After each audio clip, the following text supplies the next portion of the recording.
So welcome everybody, or welcome back if you were here this morning. Thank you for joining us for our session on human rights and religious freedom in U.S. China Relations. My name is Katie Staller-Blanchette. I am a fellow here at the Wilson Center, before which I was based first in Russia, then in China as a foreign correspondent for the British broadcaster Sky News. So I've really encountered a lot of or at least some of the issues that we're going to talk about here today up close and in person. I think the headlines that we tend to see here in the United States understandably focus on Xinjiang and the more than 1 million people we believe are currently being held in internment camps. We're hearing reports of forced abortion, of rape, of sexual abuse in these camps. We're seeing these terrible pictures continually coming out of Hong Kong, where mass protests are continuing. And it's understandable that these issues are driving the conversation, but I want to be clear right from the start of our conversation that these issues go much further. We're talking about really widespread abuses right across the country, the persecution of Christians, of other minority groups like the Hui Muslims. We're talking about the gutting of civil society, with human rights lawyers being detained, workers' rights activists being targeted. So this is really widespread. There's so much to talk about. Our question to focus on here today is going to be where this fits in to the U.S. China relationship.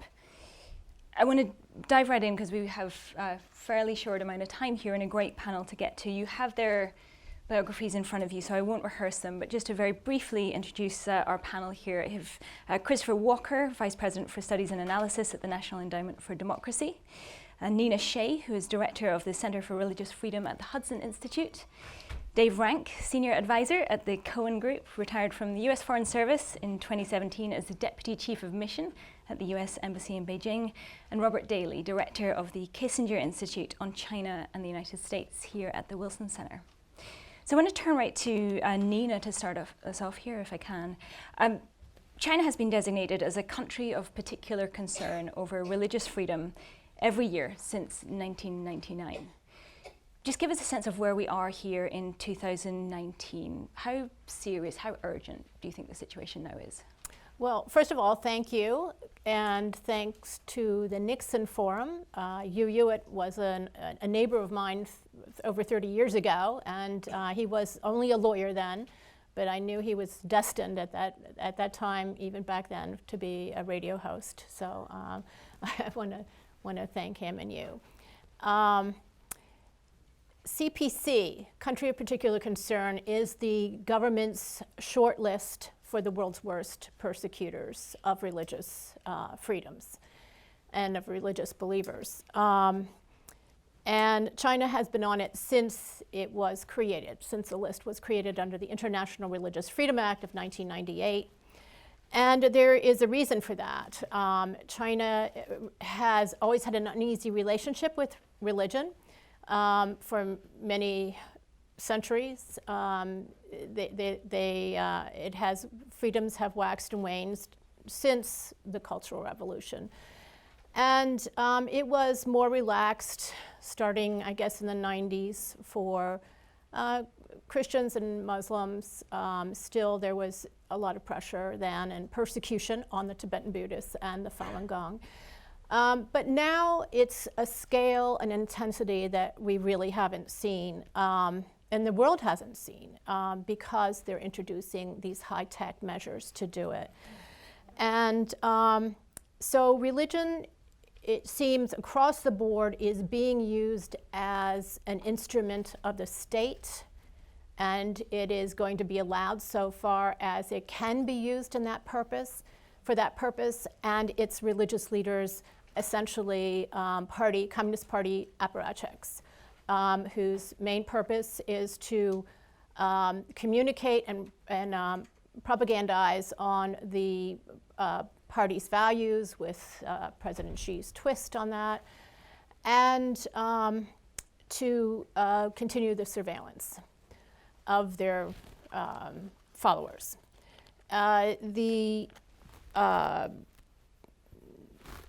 So to the extent that they don't go along with that they resist that, these religions will be eradicated and are being eradicated. So let's, take the main groups. You mentioned the Uyghur Muslims. Yes, out of 11 population, out of 11 million, 1 million, maybe up to 3 million, according to the Pentagon, are in some kind of concentration camps, have gone through this re-education, indoctrination, brainwashing, and then onto something called, first the Chinese, Beijing denied that they existed. Then they said, well, they're vocational education and training. So now they're saying, no, they've left these camps and they've now gone on for jobs. But now we're finding out that these are actually slave labor camps that they're involved in. In fact, there was a customs decision to block the importation of some of these products coming from these detention camps. And by the way, the great dissident who is now deceased, Harry Wu, was talking about this relationship between Chinese political prisons and prisons with forced labor years ago, 20 years ago. So this is not new, but it's now done on this scale, focused, targeted at a religious community. And it's beyond, I think what we have to realize, yes, it is wiping out and suppressing this campaign against the Uyghur Muslims, against their customs, against their dress, their architecture, their food, what they eat, what they drink, forcing them to drink alcohol, eat pork, against their religion, forcing them to drop their languages, Turkic and Arabic and so forth. But even beyond that, what they're doing is forcing them to adopt another ideology other than their faith. And they are, as you mentioned, there is sexual abuse. There are anecdotal reports of sterilization. And if that's true, and if we can document that, then that is genocide. That is one of the markers of genocide under international law. So I have recently spoken to the State Department about that, and they said that they don't have a pattern yet, and we should be looking for that.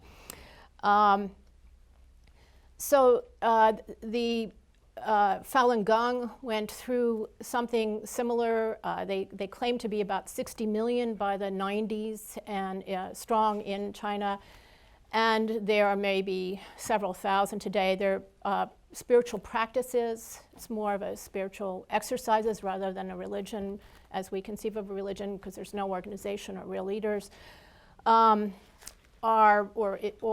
doctrine.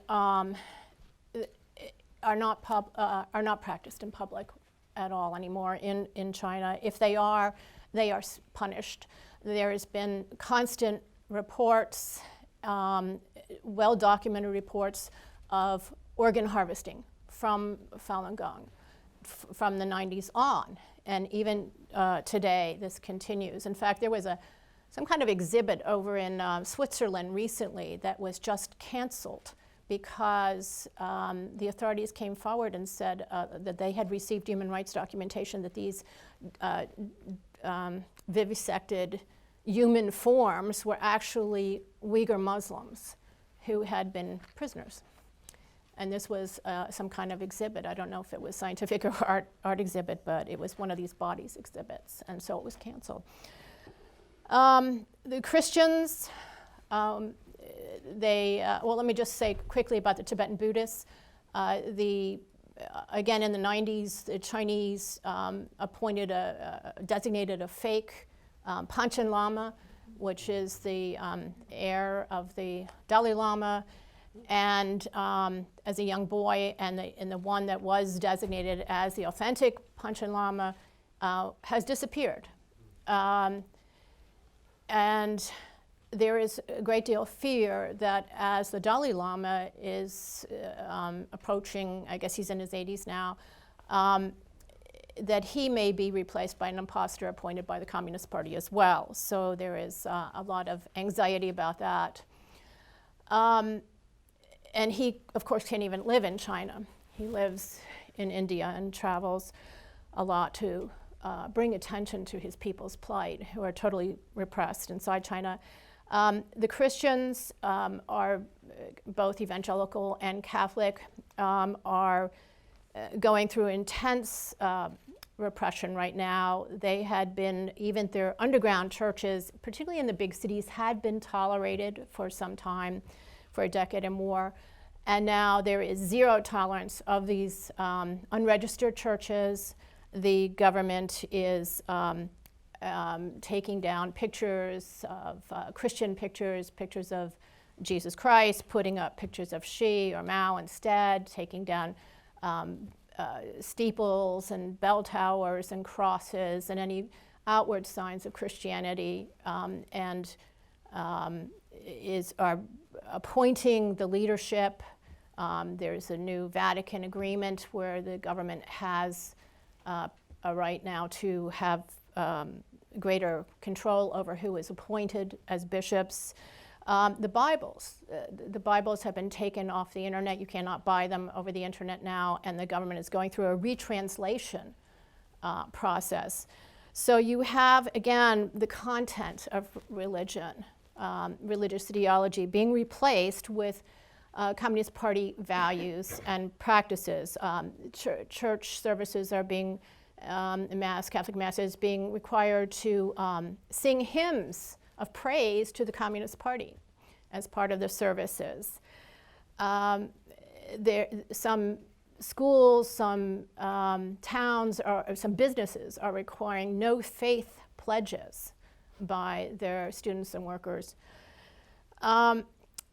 So there is, even in literature classes, when the Chinese students are studying foreign cultures, they scrub references in books like Robinson Crusoe of Bibles. So the story of Robinson Crusoe is that he finds some Bibles in the shipwreck and finds his moral compass from this. Well, that's all changed to just say he found some books. So they're really trying to eradicate the Christian symbols and leaders and deity, really, and make it more atheistic, more secular, more party-focused. And the religious leaders who do not cooperate in this or who are too energetic in evangelizing are imprisoned, many for short prison terms of a couple months, but a number for 7, 11 years, including an American permanent resident, pastor, John Cow. He is serving a 7-year term. And then I just want to mention that so it's the content of the religion that is changing. In the last 2 years, really, for the Christians, the perpetuation and propagation of faith is becoming impossible. Youth are not allowed to have exposure, really, to religion, to Christianity. They're not allowed in the churches. They're not allowed the Bible schools have ended. Bible camps have ended. They are not allowed to participate even in Christmas celebrations or other celebrations of faith. And then the big tech is another new threat that is affecting all the religions, and that is this massive collection of, massive surveillance with facial recognition, gait recognition. There's some estimates that there are 500 million facial recognition cameras in China. Some estimates give far greater than that, and I've seen photos with just street signs and lampposts in streets just bristling with cameras. And this has been foisted on the churches as well. The largest underground Protestant church in Beijing was just closed because, that's Zion Church, closed over the past year, because the pastor was asked to put 28 surveillance cameras inside the church, including on his pulpit, trained at the congregation. He refused to do so, so it was shut down. And that was a church that was been around and tolerated, grew to be the biggest one in the country for 10 years, for 10 or 11 years. So there's this, for example, the big tech, the data analytics with all this collection of surveillance data and personal data. Priests have been asked to provide some of it. Muslims, when they go on the Hajj to Saudi Arabia, are asked to wear custom-made identity cards and with GPS tracking on them while they're gone. And of course, that's going on inside of China as well in Xinjiang. So, I could go on and on, but let me stop there. Well, I mean, it's a truly disturbing picture that you're painting there. Let me bring in Dave Ranku sitting next to you here. I mean, you've served as a U.S. diplomat in your last position as Deputy Chief of Mission, very senior position in Beijing. Give us a sense of, to the extent that you can, what options are open to U.S. officials here? How does this work? So when you hear these complaints, and you go in to have meetings with Chinese officials. I remember I was always told in Beijing by British diplomats, we don't engage in megaphone diplomacy. It's counterproductive. It's best brought up candidly, privately. I mean, is that how best to go about this? What have you found actually works? Sure, thank you, Katie. So, I have to preface that I served 4 times in the mainland, starting in 1990 through 2017. And it was different every time. And one of the vows I made when I joined the State Department was I would never work on China issues in Washington, because as bad as it can be in Beijing or in Shanghai where I worked, it's just much tougher to deal with those issues here in Washington. So I don't have a sort of firsthand experience on the policy formulation side, but Nina, a lot of the things you talked about, the ebb and flow over the last 30 years, that some variation of what you talked about has been part of the sort of, what's the word, the weave of Chinese life, and not just religion, sort of across human rights as we see them more broadly. China has either become relatively tougher place to live, or the rules have relaxed a little bit, but it's always been an issue. And the role of the embassy has been, or the role of posts overseas is to some extent try to give the most objective assessment of what's happening on the ground. Like I say, I never had the good fortune to sort of be on the Washington side of, okay, what do we do about it? But I will say, there are a couple of options. Early in the relationship, and you talked about it, the choice was, how do we use the leverage we have? Do we use megaphone diplomacy? Do we make a big issue of problems, lists of detainees, and use them as use either the prospect of megaphone diplomacy, or use it itself to highlight the cases and then try to resolve those issues. I will say that the trend I noticed over the 30 years is just the waning leverage we had on those issues. By 2017, as I was thinking about what I was going to say here, the era of leverage on human rights issues is over, but I don't actually think it is. It's just kind of shifting the other direction. The NBA case highlights that the leverage is now shifting the other way, right? That the Chinese now on issues, the way they define human rights, they are turning it on us, that the leverage they have through our, I think it is a lesson to the United States in capitalism, what's going on. That the Chinese realize that capitalism, their system, their embrace of at least aspects of capitalism, give them leverage on how we deal with human rights issues, not necessarily through the government, but certainly through corporations. Is it also the case that leverage is shifting away from the kind of officials that you would have dealt with? So where foreign ministry officials in the Chinese government may well understand how bad this looks, but that their voices are not being heard in the system? Yeah, the foreign ministry never had a very, I think they needed the leverage of, I recall Bill Clinton when he went out in 1998, there was an effort to, ahead of that visit, to sort of put some good news on the board ahead of that. So Clinton, who had run on sort of the butchers of Beijing, would be able to visit and say it was a good visit. And I think that gave the foreign ministry the leverage then to go to the system with those lists of people who that we had asked to be released to get some action. I think that leverage now is within the system is greatly diminished. So Chris, let me turn to you. We're looking broadly today at the U.S. China relationship, examining and reevaluating aspects like trade, security, and I wonder what you think about doing the same in terms of human rights and religious freedom, that the argument that we heard in other aspects of the relationship about engagement leading to some sort of liberalization, inviting China into these international institutions would lead to results. Are we at a point now in 2019 of reevaluating that and examining, actually, is this the way to go about engaging with China? So first of all, thanks for the invitation to be here with you. I think we were probably at the point to reevaluate that assumption some years ago.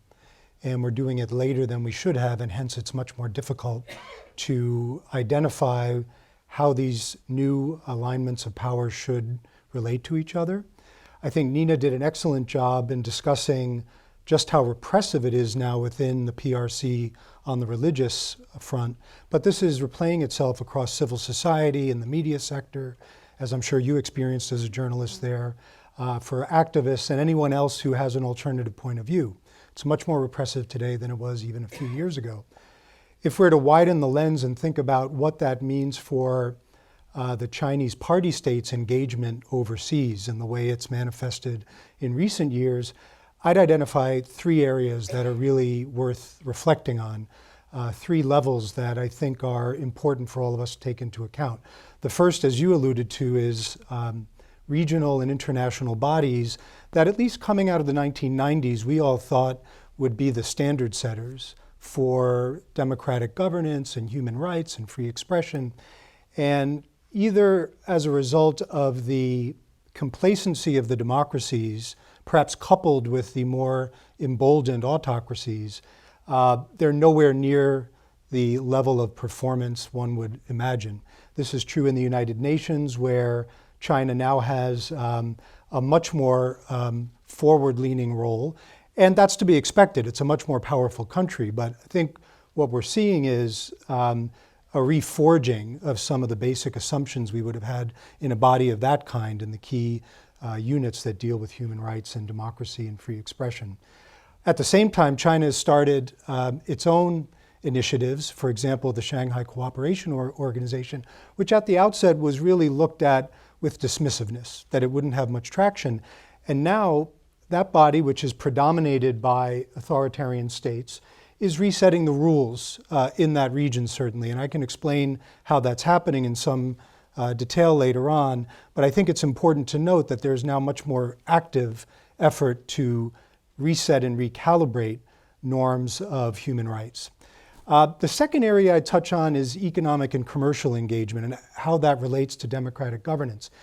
The vexing situation in which the NBA finds itself today is not really new, but it's incredibly useful for elevating something that is already a global pattern. And that is, when you have a meaningful economic relationship with the PRC, there are certain subjects and topics that become off limits, that are sidelined or suppressed. And so what we're seeing with some of the most powerful people within the NBA context, whether it's in management, ownership, or the players, some of whom are arguably as powerful a global name or brand. There's several of them that could be alluded to in this discussion. Trimming their sails on basic issues of freedom of expression, it really is a cause for reflection, because we're already seeing this in the university sector in North America and Europe, Australia. We're seeing it in the media sector in a whole host of ways that I can go into. The tech sector, where China's engagement both with our powerful companies that are operating from the US and elsewhere, but with the companies that they themselves are creating, which now operate beyond their borders, like WeChat and TikTok. This is really a dramatic change in the landscape and how the standards and expectations are set. So I won't go into more detail on those two areas right now, but I think it's just a scene setter. The third area I would emphasize now more broadly, and they're related to the first two, is the realm of ideas. Because I think coming out of the 1990s, for reasons that have been stated at this conference today, but in others, there really was an expectation that democracy and human rights would not be challenged in any meaningful way, certainly coming out of 1989, 1991. I just returned from Central Europe yesterday, and during the discussions there was a reminder that June 4th, 1989 was both the onset of the roundtable discussions in Poland, which led to some quite good outcomes in that part of the world coming into the 1990s, and the Tiananmen Square massacre. And so, in a sense, looking back 30 years, we see the two courses that were taken out of that era. And I don't think we reflected hard enough about what a reinvigorated China would mean for the globe as it became more powerful and did not liberalize, confounding our expectations. And so today we see, for example, in the realm of media, multi-billion-dollar investments in the media space by the Chinese authorities globally, both at home and beyond their borders, which push certain ideas that rights are divisible and they should be circumscribed and that they should be limited to certain areas, usually areas of physical needs and not freedom of expression, association, and so forth. And those are starting to get traction in some places. I would note just in conclusion that part of this, I think, is a reflection of the United States and its democratic allies not making the investments that are necessary in this space, where Russia, China, and others are making the investments in this space. And I can recall conversations as recently as 7 or 8 or 9 years ago where people were incredibly dismissive of what the investments by what at the time seemed quite gray authoritarian systems, even though they really weren't already at that point, on what they could do in this kind of space. And they've actually proven they can do quite a lot. And I think unless we come to terms with that and really start to compete more meaningfully in the idea space, we're going to find ourselves on our heels for quite some time to come. And if we're having this conversation, say 5 years from now, and it's pretty much status quo, we will invariably be in a much less friendly situation. So let me bring in Robert on we had a couple of mentions now of the situation that the NBA has been grappling very publicly with. We had a sort of satirical apology from the makers of South Park on this, who actually I thought captured this pretty well. Hysterical meaning funny. Satirical. Oh, satirical. Satirical, it's the accent. Yes, great apology. Satirical. But I think the line was, "We too love money more than freedom and democracy." Right. Is that essentially the proposition that is being put to United States companies, institutions, sports teams who want to do business in China, that these are the terms of that relationship? Certainly, and that's, again, not new. It's somewhat more assertive now, and it's more out in the open. And we've spoken earlier in the day about the airlines and about Marriott, and of course, companies like Walmart. Almost anybody who goes into China functions under Chinese law, which is highly repressive in all of these ways. And I think domestically, I'll just make a quick remark about what's going on domestically here, and then I want to get back to China. The difficulty now with a risen China, not a rising China, as Senator Coons said, but with a peer competitor that is wealthy and ambitious, is that it's putting a spotlight on and pressure on inherent vulnerabilities and contradictions between core American values that have always been there and that haven't been challenged. So you've got the security imperative and value, you've got the commercial imperative, and you have the imperative of openness. All of which are now, because of China's ability to leverage its wealth, to get deference or silence, they're in conflict with each other. So companies that cooperate with China are accused of selling out the American interest and being un-American. Universities, their openness is now under pressure, both because of Chinese attempts to get strategically vital information out of universities and because of Washington concerns and some policies that may close down openness. And as we've spoken about on this stage many, many times, industries like Hollywood, but also gaming, who we've tended to think of as architects of American soft power, are proving to be fairly easily bought in pursuit of the Chinese market. And the security, openness, the commercial interests haven't dealt with this before. They don't have a common vocabulary way to speak about it. So this problem is going to be exacerbated. The NBA sort of question. South Park handled it very well. It wasn't one of their funniest episodes, but I was glad they did it. It was a fine apology. On the China side, I think that if we are concerned about the welfare of the Chinese people, of which human rights is a very important part, we have to look back at the past now 45 years and say, well, what works? What affects change in China? And what I see there is that change is mostly brought about by the Chinese themselves, catalyzed by concern and examples and representations from the outside, to be sure. Those are important, but it's the change mostly that comes from within China. In the explosion of Christianity, for example, that Ian Johnson writes about, this is mostly being affected by Chinese ministers, not foreign missionaries. Chinese ministers, some of whom may have spent time overseas, but some of whom didn't. They're affecting the change. The very large growth in philanthropic activities in China, that's coming from the Chinese communities themselves. And they speak with the Gates Foundation. Again, they're catalyzed, there are Western examples. They are sometimes chastised from outside of China with various kinds of outcomes. But it tends to be the Chinese themselves who affect change. So when I think about human rights, I tend to think of it as a conversation with the Chinese people. There's the government-to-government issue that we've spoken about, but we're also involved in an argument. Christopher talked about ideas. How do we talk about human rights with the Chinese people? I just want to, three quick ideas about what I've found to be more effective. This is gradual and unsatisfactory, but this is not just about telling the Chinese what they do wrong. So let me just ask Dave if you agree with that. I mean, one thing that occurs to me is that the Chinese Communist parties has really inserted themselves as the interlocutor on behalf of the Chinese people. So I mean, what is effective in terms of communicating with Chinese people inside of China and in terms of areas that the United States can leverage for influence? Yeah, I think I agree with Robert. Look, the country over which we have influence is our own, right? Right. We have tried a ton of different approaches with China, and like I say, as our leverage has decreased, all of those have become less effective. I think the way we influence the conversation in China is by living our values here, and we do that to mixed degrees of success. I think we haven't shown very well recently, though, and that hurts, and that's probably that's makes our job harder than almost anything else out there. But do those values include then still speaking out? I remember Barack Obama used to say, when we go abroad, we don't leave our values at home. Does that apply to American officials, American companies?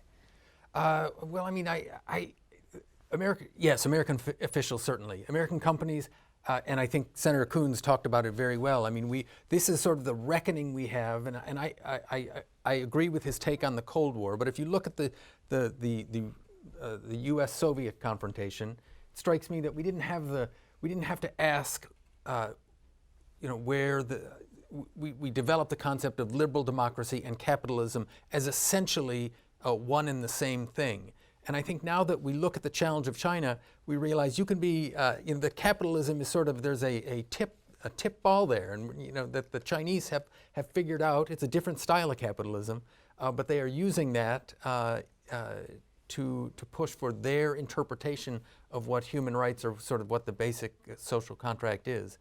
And so I think we're going to have to figure out, I don't know what the answer to that is, other than if our expectation is today that American companies or companies that, as he described, have their headquarters in the United States, are going to de facto be bearers of American values when their charters and their sort of fiduciary responsibility is to deliver shareholder value. I think our hopes are misplaced at this point. Yeah. Christopher, you wanted to come in on that. So just to return to the question of media and communications, I think it's really important to stress that the Chinese authorities devote enormous resources to ensuring that their own people do not have a pluralistic media content reaching them. It may be diverse today, and this is one of the challenges we face. The media space in China today is not the media space of 1980. Mm-hmm. It's a much more diverse, vibrant space, but it's not politically plural. That's what the authorities seek to suppress.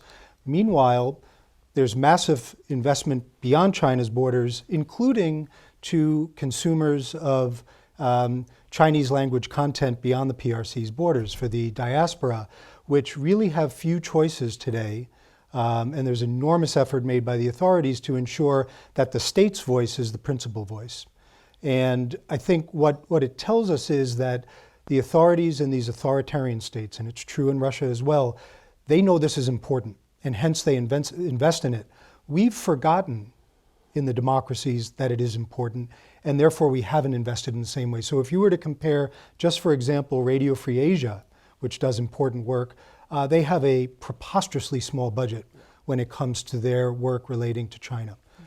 It's minuscule compared to what they face from the authorities in Beijing. So I think any discussion of this kind of issue has to reckon with this incredible asymmetry in investment that has taken shape over the last several decades. I think until we do that, we're not having a serious reckoning with what we face. And Nina, I wanted to also bring you in to bring this onto the discussion around, we've seen the Chinese Communist Party enter into a provisional agreement now with the Vatican, I think a year ago. It seems that that is benefiting the Communist Party very much. It's not clear how well that is working in the other direction. What's your view on where we are and whether, I think there is a year left now to make the decision on whether that's right. Final? Yeah, it is a provisional. We know two things about this agreement. One is that it's provisional and it expires in a year from last month. And we don't know which way it's going to go. And the other thing we know about it is that it's secret. So the contents we're not sure of, but we think it's about the mechanics of appointing the church's leaders inside China and giving the Chinese Communist Party really the control over who gets appointed. Maybe the Pope has a veto power. Maybe he has the right to rubber stamp it. We don't quite know. It hasn't been tested. The one example we have is there are two bishops have been appointed recently by the government, and they had been secretly approved of by the prior popes years ago. So this is really not something part of the new process. In fact, it was so secretive that the Vatican was compelled in June to make a statement about it, saying that in a very weak way, it said that bishops and priests of the Catholic Church did not have to join, by Vatican standards, would not be required to join the Patriotic Government Association. So, and they felt compelled to issue that statement because the government was saying that's what the Vatican had agreed to, and they all had to join the government-controlled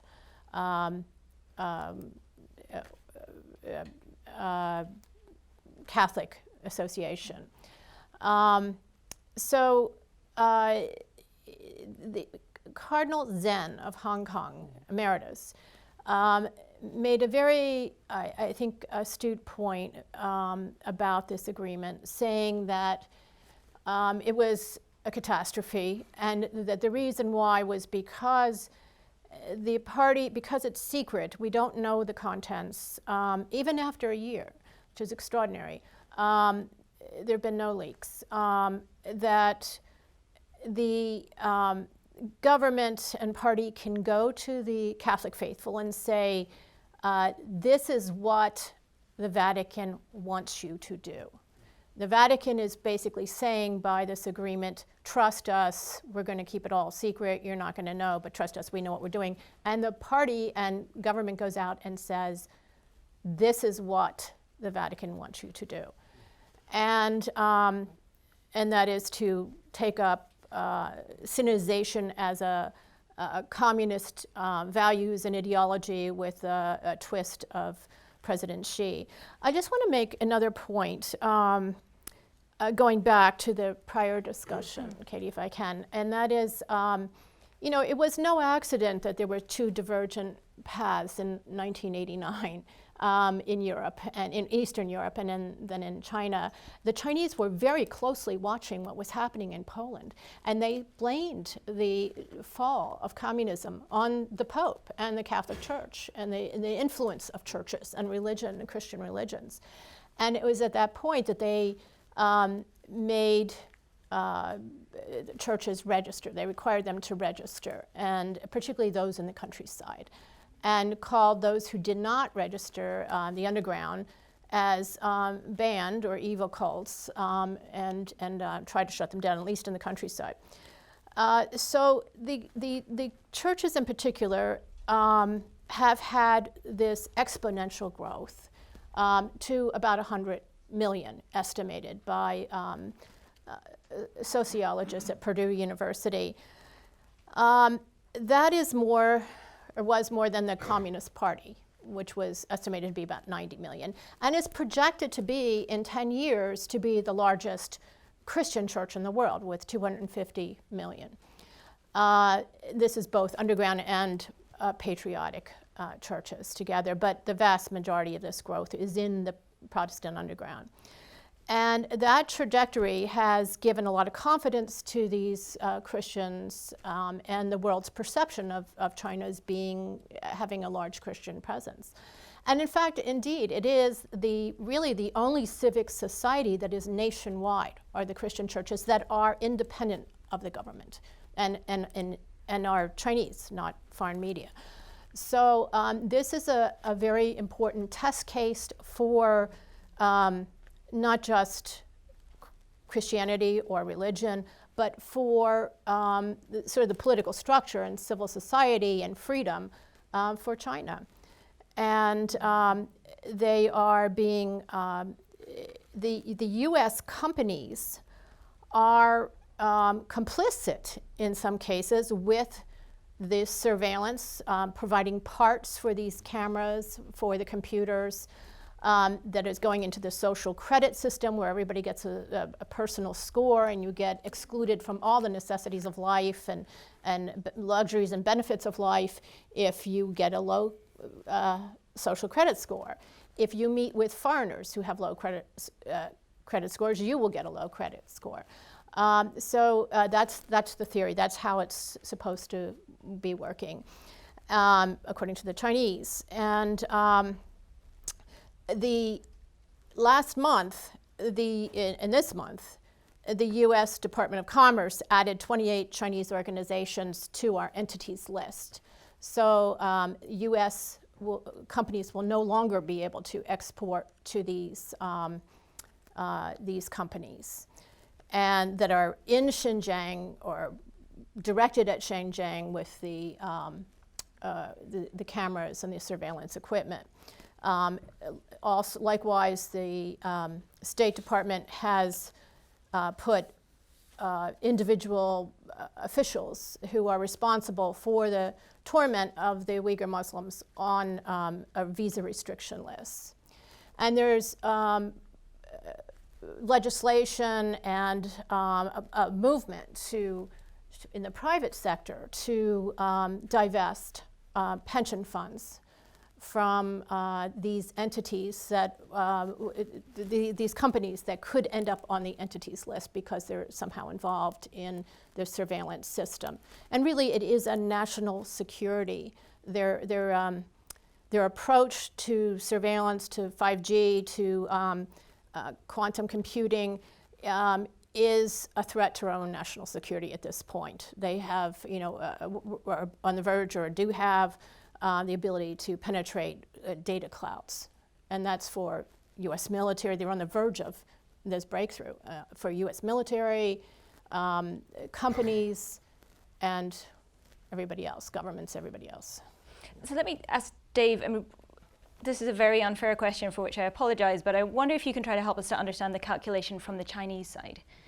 In terms of, so when we're hearing Nina talk about the number of people who are converting to Christianity, for instance, do you think the Communist Party looks at this and perceives it as just number one, a threat to their security before any consideration of religious freedom, human rights, reputational damage? You're right. It is very awkward. I will pretend I can speak for the Chinese guy. Look, I think the conclusion from 1989 and the conclusion from Falun Gong, which, what was that, 2001, And the sort of fundamental rule of governing in China is survival. So, something that poses a threat. The conclusion they took from 1989 was, you can reform economically, but you can't relax politically. The wake-up call in April, I think it was April of 2001, when 10,000 or so Falun Gong practitioners sat around, I guess what's the moral equivalent of the White House fence or something, around the Zhongnanhai, the central government, the central leadership compound, was the shock that, hey, wait a second, we don't have a handle on what's going on in our country. And on that particular case, they were able to bring to bear the powers of a security state to a fairly obvious group, or a group that was fairly, because one of their precepts was to be truthful. And so if you ask someone, are you a practitioner of Falun Gong, they were obligated under their beliefs to say, yes, I am, which made the rest of the operation easier. And so I think, sort of it all gets to, and I think a genuine belief in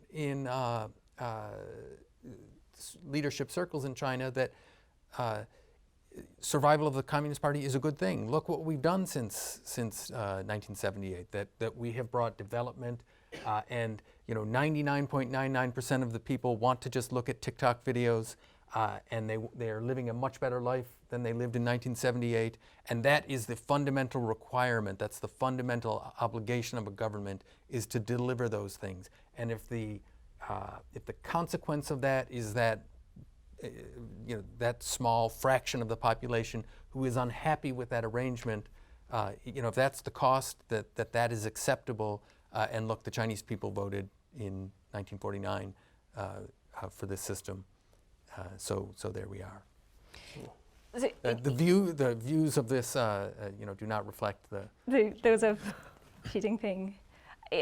Robert, I mean, even an unfairer question perhaps, but I mean, it strikes me that I'm not hearing any sense that there are meaningful ways to push back at this stage. I feel like I'm hearing a variety of, we should engage.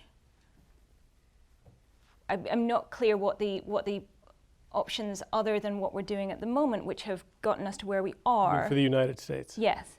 Yeah, well, I think that Nina's already, in a way, she's pointed to a classic Chinese contradiction, which indicates that there are options.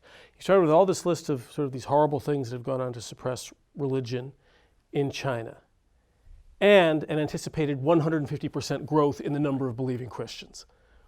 Well, excuse me, teacher, I have a question, right? I mean, clearly, it's not the case that everybody is marching in lockstep with the Communist Party. They're not all powerful. It's clear that they are listening to other voices. It is clear, above all, that China continues to change very rapidly. And that means that there are always going to be channels to have a gradual impact, again, but I used the word catalyze earlier. I think that is what it has always been. We need to stay engaged with China insofar as we can, and I think that Senator Coons earlier, and also Abe Denmark, made a good case for this, in large part because you need to keep other alternatives, other examples available to Chinese that they can then pick from. And it also enables the Chinese pastors or other religious leaders or philanthropists who are able to effect change.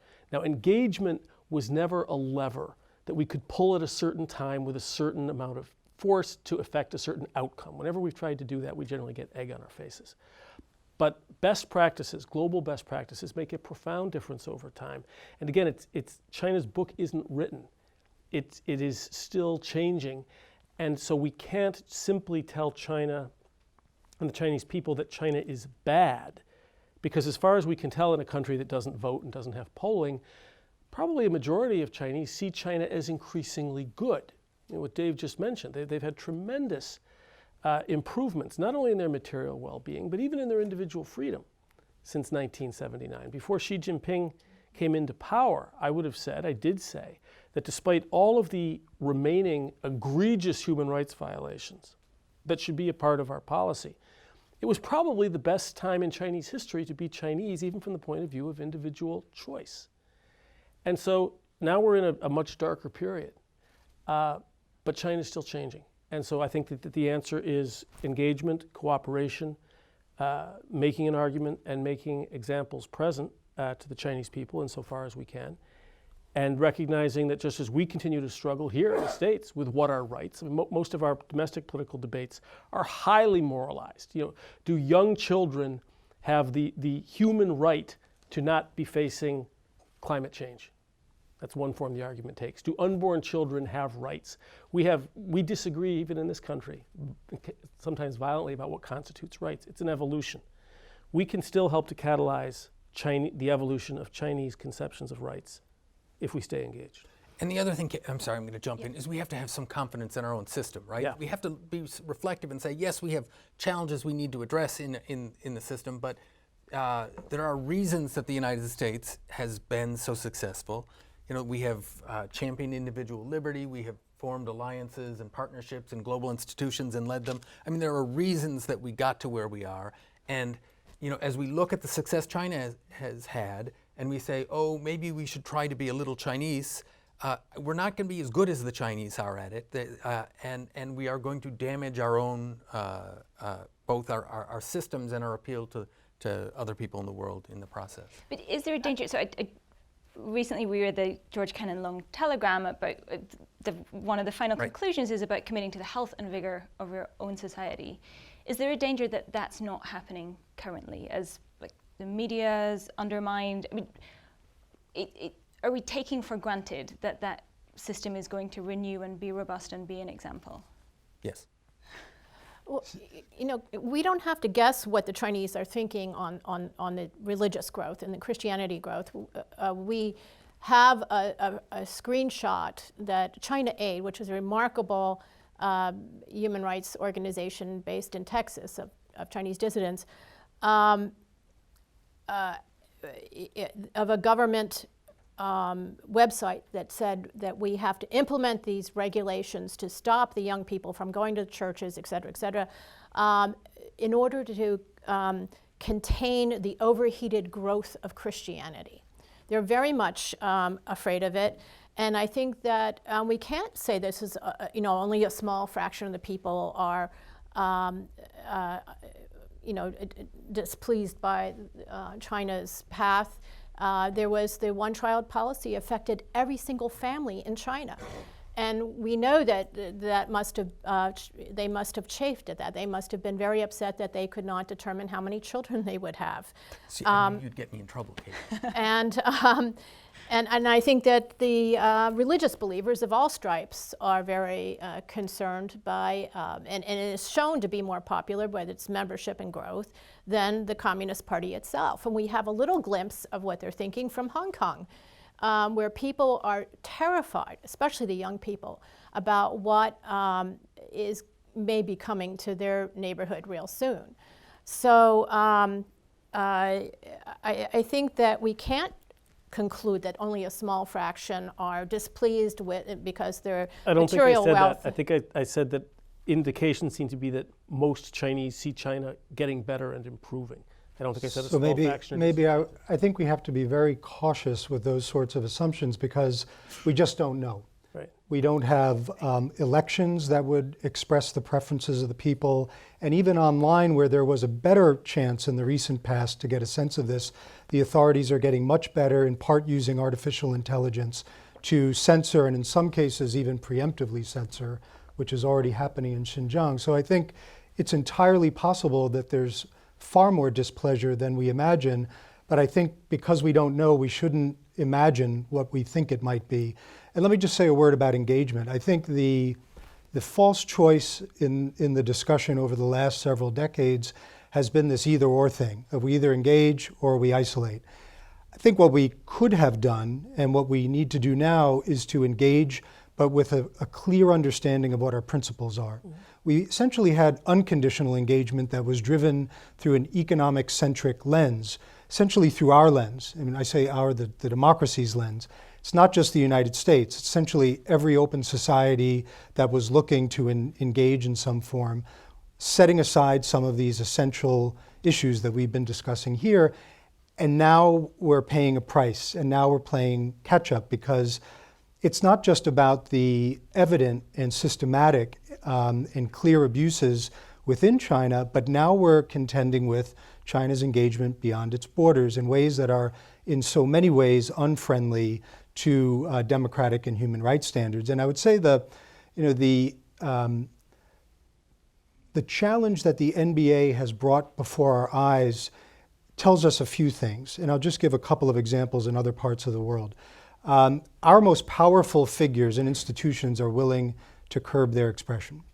If you look at the way China engages in Latin America or Sub-Saharan Africa and the way they're doing business there, we also see that when, say, and I'll use a very specific example, which is one of many, in Ecuador, the ECU 911 technology package that was taken in by the Ecuadorian authorities was not discussed at all in a meaningful way in the public. And when you look at the way a satellite facility was established in southern Argentina, in the way in which the railroad deals in Kenya were established, a raft of deals in Serbia, purposefully picking a very diverse geographic set of countries, in every one of these cases, there's virtually no public discussion of the deals because they're cut with policy elites, political elites, typically in the executive branch in these settings.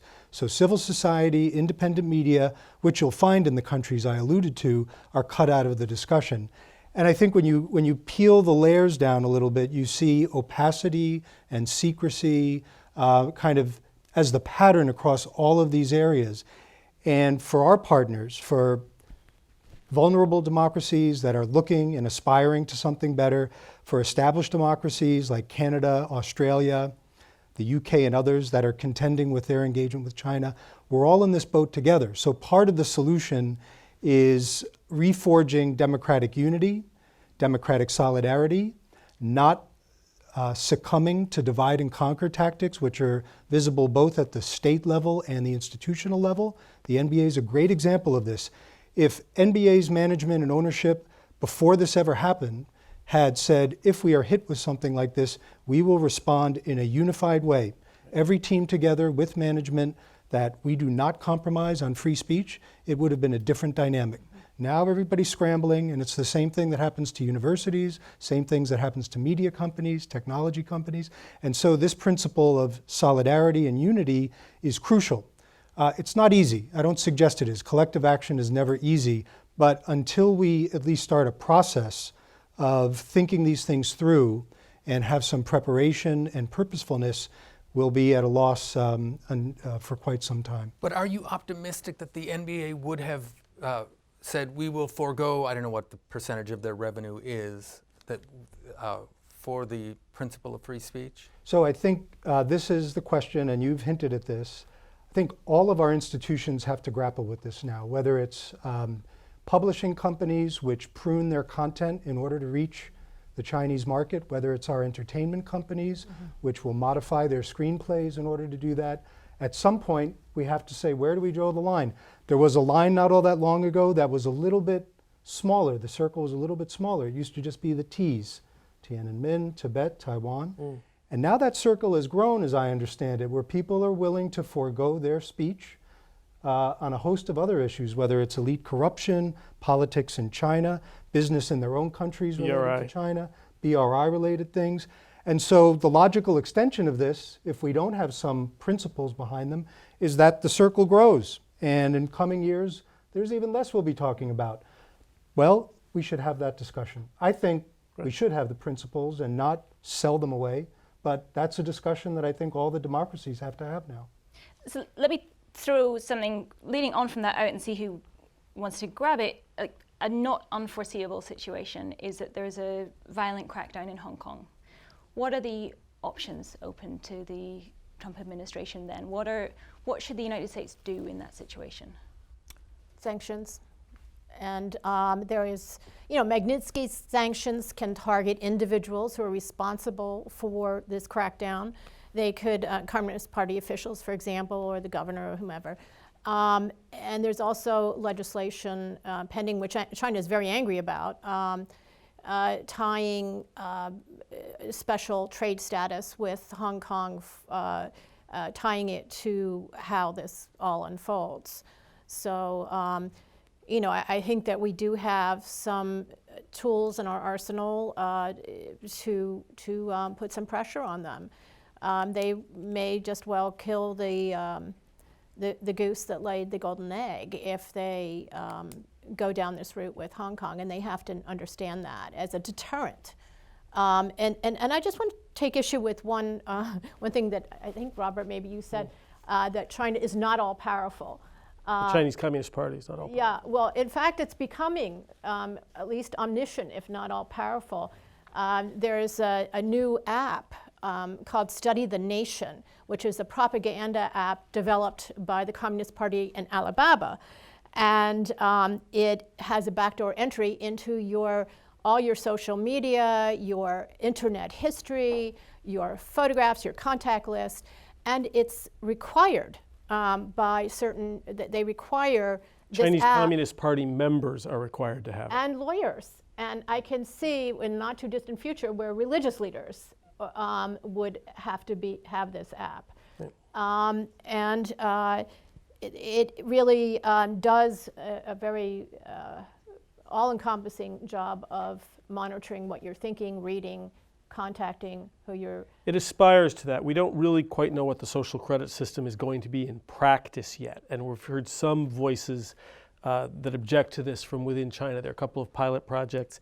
It's extremely worrisome. And at its worst, it is, as Nina has described it, but we don't quite yet know what this is going to become. Well, the point is they have the capacity for this. This app is already there. Well, capacity is something that a great many countries have. They do have a much stronger interest in implementing it and in a drift toward a kind of a techno-totalitarianism. They have shown the desire to do this by their treatment of the Uyghur Muslims. I mean, this is absolutely extraordinary what they've done. The million people in concentration camps, right, and trying to deny it to the world when it's obvious with, as people come out or the satellite imagery or whatever, and then brainwashing everybody, destroying their culture, and saying you're not going to be like that anymore. You're going to. So I think this points to one of the, as did your answer on Hong Kong, one of the really big questions we face with China now, because you say, let's say they come in with violence. Well, sanctions, clearly we have to do something. Sanctions for how long? This was when we pulled out after 1989 and Deng Xiaoping was presented with, well, the foreigners are leaving. He said they'll be back. And he was right. And so the question in a lot of these issues, and I don't mean to be, I hope I don't sound like an apologist for the Chinese here, I'm trying to figure out what works. It's not a questioning of the values, but the question is one of the questions of this conference. We've identified China as our greatest long-term strategic challenge. What price are we willing to pay to meet that challenge? Our politicians are allergic to naming it. Whether it's asking businesses to abandon the profit motive, they're going to see that as a pretty big price. So we need to define that. I mean, Christopher's already talked a little bit about the ways in which you might do this, but this is the form the question takes. There's no cost-free way. When have we ever met one of our greatest strategic challenges in the past without paying real cost? Robert, do you let's define that. What must we be willing to pay? Do you think that the entities list for those components, American components of surveillance equipment used in Xinjiang companies is something that we shouldn't be willing to pay? Oh, no. I am willing to. I hope we stay with it. I'm just not sure that the administration is actually going to stick with it. On this panel that's not willing to? I mean, this is. No, but I'm not a shareholder in those companies, nor am I. So is the White House going to stay with it? Okay, there's a political form of this question, there's a corporate form of this question. It's easy for us to say, yes, the entity list is a good idea. It seems pretty minimal. I mean, we've had sanctions in the past on torture implements, for example, going exported. That's not a huge market, though, for us, is it? Let me bring it. Dave, your hand was up on Hong Kong. I think you wanted to Right, I mean, look, my only point was, I'm sure that were there to be, were the PLA to go into Hong Kong, I'm sure the Hong Kong Democracy Act, I think I've misquoted it.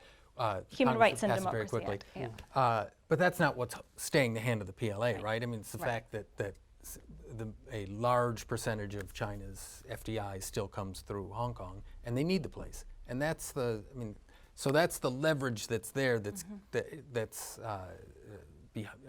don't think it's the fear of Carrie Lam not being able to get a visa that's stopping things. Christopher, you want to So I think it's important to recognize that we're in a dramatically different place right now than we were even 3 or 4 years ago in understanding the challenge presented by China. Part of this has been driven by phenomenal work by a number of people in Australia who really started to see the challenge before many other countries, and their institutions are still struggling with the right balance between how to safeguard their liberal democratic values with the need to have proper levels of security on a whole host of fronts, including the integrity of their democratic institutions. Canada is doing some important work in this regard, and they've been put into the crucible through some of their engagement on this. And so I think it's not right to say that we can't and won't do anything meaningful on this front. It's already happening. I think the next step will be to sort out how we can coordinate and cooperate with our partners better.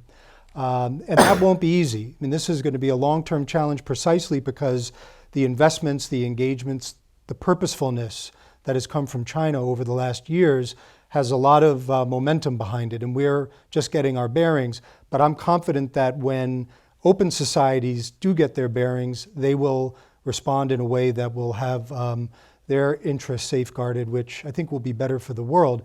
Let me just put a plug in for Samantha Hoffman, who's doing top flight work on the technology issue and understanding what China's ambitions are and how that fits into their overall strategy. It's really compelling reading, and I think it should be required reading for anyone who's interested in China. Thank you. I want to make sure we get a couple of questions from the audience too. So let me ask anyone who has a question for our panel. In the center here, if you just wait for the microphone to reach you so we can hear you on the webcast. And if you just identify yourself. Yes, my name is Carl Weichel. I have 2 questions regarding this intriguing partnership with the Vatican that seems unusual or strange bedfellows. Firstly, the Vatican's approach worldwide towards birth control and abortion are diametrically opposed by China. So could the benefit for China be that it offers, in its diminishing worldwide membership, it offers a spark of growth for the Vatican? There is a new population that can expand the Catholic Church with a much more modified belief system. And secondly, regarding that outward statement that China says that communism was the fall of Eastern Europe and communism. Well, actually, the Soviet Union allowed Poland in itself full rights with the Vatican, as 90% of the people were Catholic, and all the other Eastern European countries, the Soviets closed down or squeezed the church. So that relationship that the Vatican had politically and around the world, the Belt and Road Initiative, all goes through the Catholic world throughout Latin America and parts of Africa. So there could be some mutual agreement that the Vatican is losing a high moral ground and sees an association with China that can help it in other ways. Just some thoughts. Yeah, well, that's a lot to unpack. They, yes, they are definitely, I think, losing some high moral ground. They cannot criticize the abortion policy or the capital punishment policy or the immigration, refugee policy of China or any other policy. They cannot criticize anything. They have to, in fact, toe the propaganda line. That's going to be required of them now. They have been negotiating for 30 years, 20 to 30 years. They have been negotiating an agreement with the Chinese. And Catholicism, Christianity came with the Nestorians in the 7th century to China. It was suppressed. It came back with the Franciscans in the 13th and then the Jesuits in the 15th. And so it has had a long checkered history there of being tolerated, catching the imagination of some of the people and getting converts and then being totally suppressed. So this has been a long project for the Vatican. And I read in the Catholic press that the Pope Francis told an underground bishop this summer after the agreement was signed that they felt compelled to sign this, that it was extortion, that the government was threatening to appoint 45 of its own bishops without any involvement with the Vatican or the Pope and call it the Catholic Church. So to prevent that kind of schism, they wanted to go in this route, and they thought that it will leave open a door for further negotiation, and their big wish is to have the Pope come to China. That's the Vatican's wish. She went to Rome last March. He did not visit the Pope, as is customary with heads of state, so I'm not sure that they're going to get much beyond a booth at the Horticultural Society, which they did in Beijing. So it's been, I think, a bad deal for the Catholics, but not knowing exactly whether that story is true, whether the extortion story is true. It came from a very reliable source, but it was about third hand, so that may explain it. I don't think it was a response to the Belt and Road or any new development. I think this is something they've been working on and hoping for. And you know, the Vatican bureaucracy likes grand gestures and treaties and deals, just like our State Department, no offense. But you know, they would like to have this kind of an agreement in any event. And I think it's interesting that the Secretary of State, Parolin, said that after signing it, he told the press it is not a good deal. It's not a good agreement. So he seemed to hint that they had very little choice. There was only bad choices to be made. Time for one last question. Right up at the back. Hi, Ray Zong, Wilson Center. Given how China has essentially co-opted some elements of the war on terror to formulate policy against Muslim minorities and other Turkic minorities in Xinjiang and other provinces, what do you think constitutes a good element of U.S. foreign policy in taking that decision by China into account? Thank you. Who wants to go with that? Well, I'll just start off. Yeah, I think you know, the sanctions that we've put on in the last month have all been directed towards that. The entities list, the visa controls. We are also trying, the U.S., I've been told by our religious freedom ambassador and others, that we're trying to convince the Muslim countries in the world to speak up. And you know, talking about solidarity and trying to build a consensus that this is not acceptable. And unfortunately, there was a letter signed by scores of countries, including Saudi Arabia and Qatar and Syria and Pakistan, not only not condemning what they're doing to the Uyghur Muslims, but praising them for their desire and their approach to tackle this terror issue. So we have a long way to go. Yeah, I would say the lesson is people pay attention to what we do. So, you know, the war on terror, where we held people without trial indefinitely, where we, you know, that people watch and they know when we're being hypocritical. And look, no country can live entirely up to its ideals, but to the extent we fall short, it damages us sort of domestically, but it damages us internationally. So we should enter into that sort of enterprise with great caution and humility. And just building off but of that that, wasn't- Christopher that has wasn't a been policy. talking about, you know, Well, sharp yeah, it was a power. policy. I mean, Guantanamo was a policy. So Christopher has been talking about sharp power, what China is doing to export illiberal practices. And Nina's focused more, and that's sort of, think of that as defense. And Nina's been talking about how can we change practices within China that are abhorrent, sort of the question of offense. And I think that obviously common to both of those is the nature of the Chinese Communist Party, what they want to do domestically and internationally.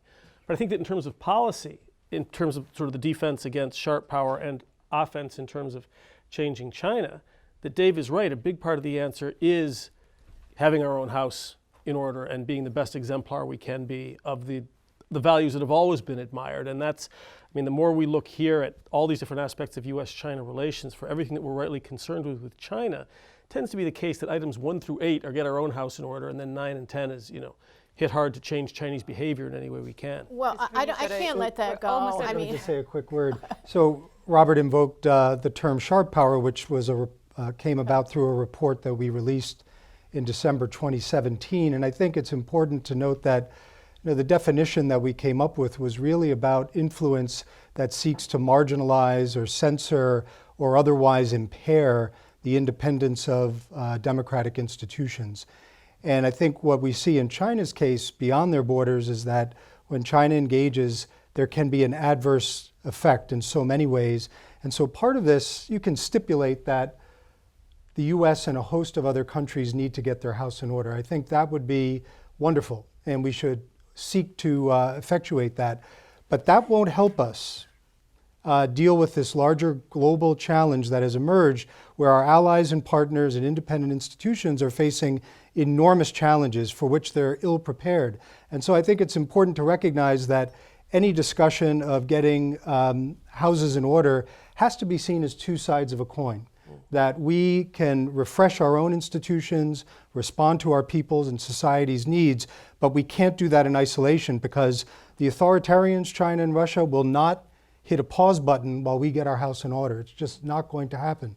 And so any discussion of this kind has to have a meaningful discussion about both sides of that coin. We are out of time. I think the diplomatic readout of this would be a robust, candid discussion, which is always the best sort of panel. So I want to thank you all for your attention to this very important subject, and thank our panelists. Thank you for the moderation. Yeah, thank you.